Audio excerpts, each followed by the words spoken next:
All right, guys, in today's video, we're talking about the secret to leading with your hips in the downswing. Got JT here with me today. We're going to show you a couple of feels and drills that you can have in your swing to be able to lead with your hips, which we know is one of the key pieces. It's going to give you that consistent, solid contact day in and day out. It's what the best players do. It's what you want to be able to do as well.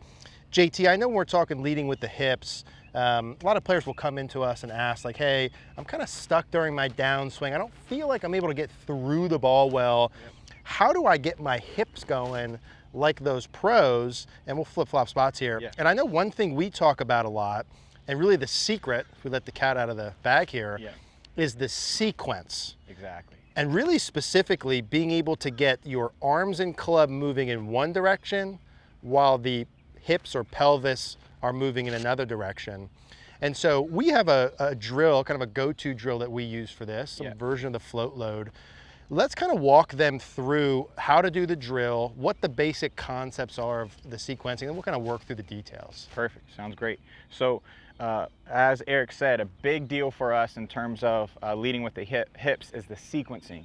And so a lot of people struggle with trying to get their hips open, and even if they do get them really open, if their arms are moving the same direction, it doesn't matter how fast your hips are opening, there's not going to be any difference between the club and the ball. You're going to look the same. So we need to kind of pat our head and rub our bellies, which is moving the arms one way as our hips go the other way. And so that's really the key for this drill. Yeah. The way that we do this is a mini version of the float load, is one where we take the club about parallel to the ground with our hips, turning just a little, mostly using our arms to this point.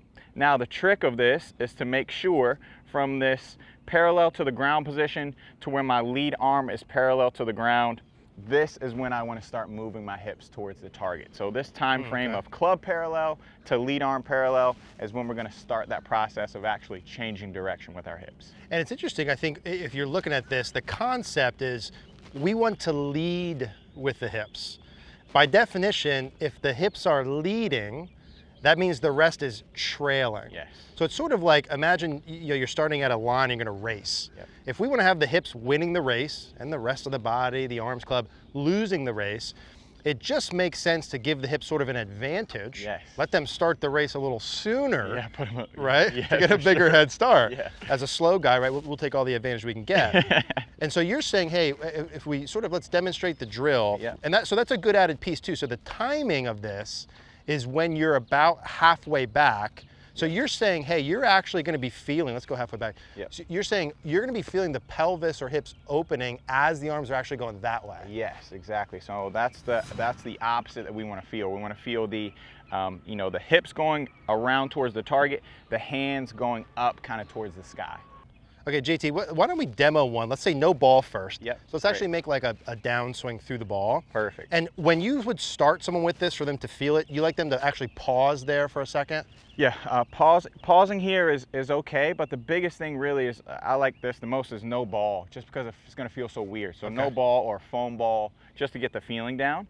And the first place you would pause is when the club is parallel to the ground. So this would be a good pause point. Now, as I move my hands forward, again, that's when we're going to feel the body change direction. And when you say forward, they're going like up and back. Yes, up and back, maybe on like a 45-degree angle would be a good way to think about it. If anything, really, guys, for this drill, when we're not hitting the ball, just make them move. Just move them the opposite way that your hips are going. Yeah, okay. People struggle with that so much, to actually just move it and change direction. So we're looking to feel like, again, little pause here when the club is parallel to the ground. Then I'm going to start to raise my arms and change direction. Okay. So now that's, again, those are the main keys, main feels for this little drill. I'll kind of bump one out here now. That's okay, EC? Yeah, go ahead. So here it is, guys. Here, arms go up, body transitions.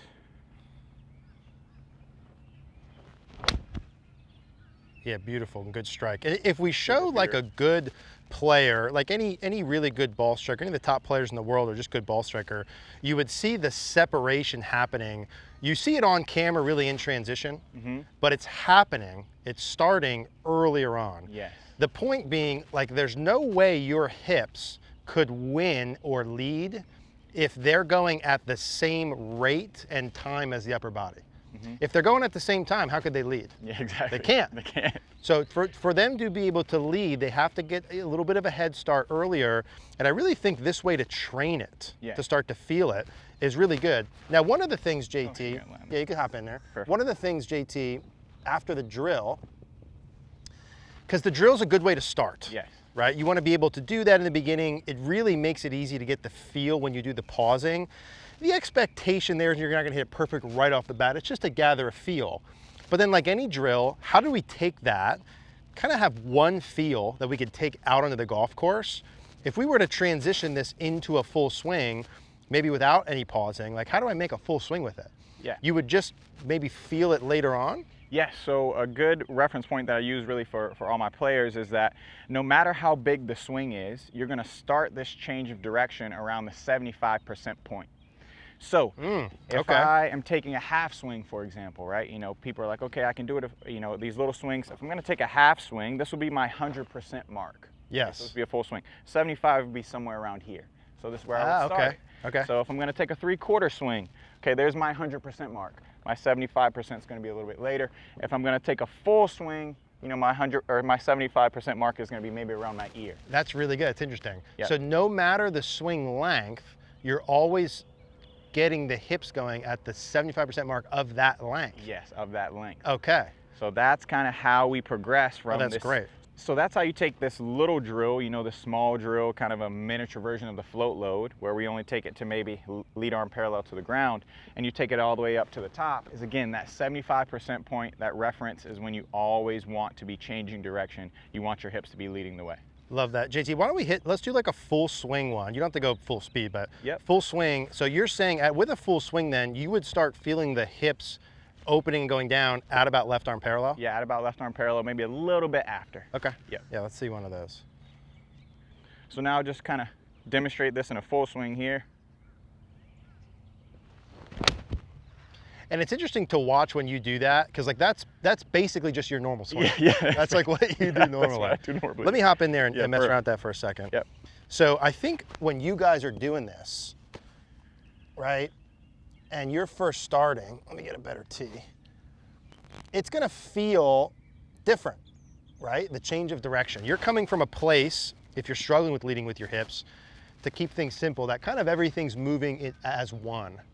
For some players, that can be an okay feel, but in reality, you definitely can't be moving as one. You gotta be moving in different directions. Like JT showed me in the past at Eric, what happens when you throw a ball, right? Your arms are going back, your body's going forward. Tennis, baseball, any athletic motion, you have your arms and club going one way, body going the other. Yeah. And so I think this, JT, like you said to start with, having the club kind of keep it below your hips, and I know you said it's really important when you do this, I'm not just putting my arms there with no turn. Yeah. So I'm turning some. For sure. And I feel the arms go up and back as the body goes forward. Yeah. Okay, so I'm here. So this would kind of be like your practice swing. Get the hands and arms up behind the shoulder. I feel like I'm sort of then like pressing into the lead foot going forward. Let me try one from there, JT. Yeah. So here, normal. We're gonna get back to about here, parallel to the ground, up and back as I go down and forward. Yeah, awesome. A little bit of an overdraw, but in terms of contact and moving my body motions, that gives me a feel like, oh wow, relative normal. I gotta get those hips going. Yeah. I gotta get them moving.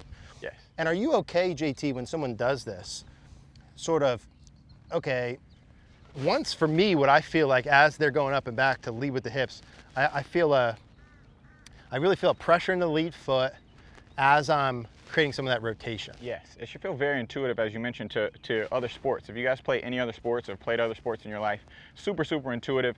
It tells your brain when to go, you know? So a lot of times people don't know when to change direction, they're not sure. This gives our brain the time to actually turn, rotate through the ball. So 75%. So if I was gonna make a full swing without a pause, I'm kind of feeling like, okay, once I get to here, now as my hands go up and back, I'm actually starting to go that way. Yes. Okay, got it. Let's try one from there. Leading with the hips by giving them a head start. Yeah, and I think for a lot of you guys, it's gonna feel sooner relative to normal. Yes, sooner, and again, it should give you guys a reference point to when to start hitting. And what I mean by that is, you know, most people hit the ball like right away, right? So they get nervous or anxious on the course, whatever it may be. Give yourself some time to chill out. Chill out for, you know, the first, there you go, perfect. Yeah, that's better. The first 75% of the swing, just hang, chill out, and then change direction. That's when we put all the force in the club. That's when we start to be more reactionary, get the hips more open at impact. I like that. Guys, you know, leading with your hips in the downswing's big. Okay, there's just no good ball strikers who don't do it, right? It's not a should we do it or not thing. It's a how do you get there? And think about that racing analogy, and you have to kind of keep those other things back a little bit to give you a head start. Really like that drill, really like that feel, 75%. Love that as well. Any questions, as always, guys, leave a comment down below. Appreciate you guys watching.